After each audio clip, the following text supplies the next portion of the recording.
سیدنا ابو ہریرہ رضی اللہ تعالیٰ عنہ سے روایت ہے، نبی کریم صلی اللہ علیہ وسلم نے فرمایا، قیامت کے دن میری ساری امت جنت میں جائے گی ما سوا ان لوگوں کے جو خود جنت میں جانے سے انکاری ہو۔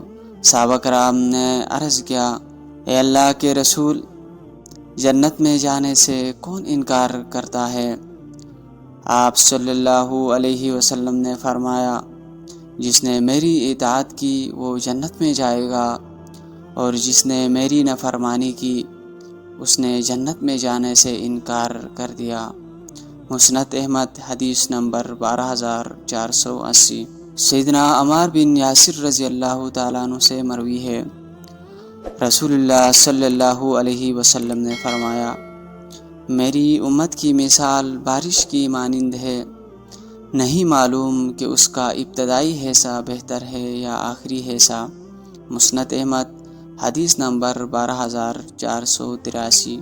سیدنا عبداللہ بن عمر رضی اللہ تعالیٰ عنہ سے مروی ہے کہ رسول اللہ صلی اللہ علیہ وسلم نے فرمایا، تمہاری اور یہود نصارہ کی مثال اس شخص کی مانند ہے جو بہت سے لوگوں کو بطور مزدور لگائے اور ان سے کہے، کون ہے جو صبح سے نصف نہار تک ایک ایک کی رات کے عوض کام کرے گا؟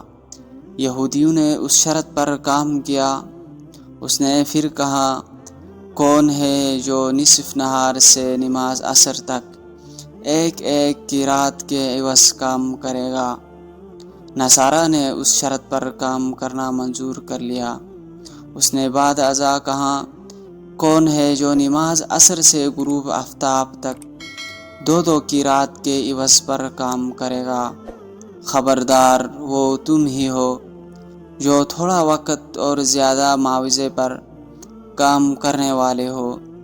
یہ سن کر یہود و نصارہ غضبناک ہوئے کہ ہم نے محنت زیادہ کی اور مزدوری تھوڑی ملی۔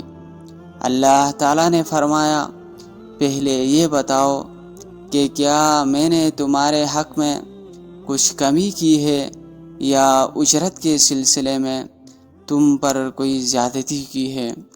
انہوں نے کہا، جی نہیں۔ اللہ تعالیٰ نے فرمایا، یہ میرا فضل ہے، یہ میں جسے چاہتا ہوں دے دیتا ہوں۔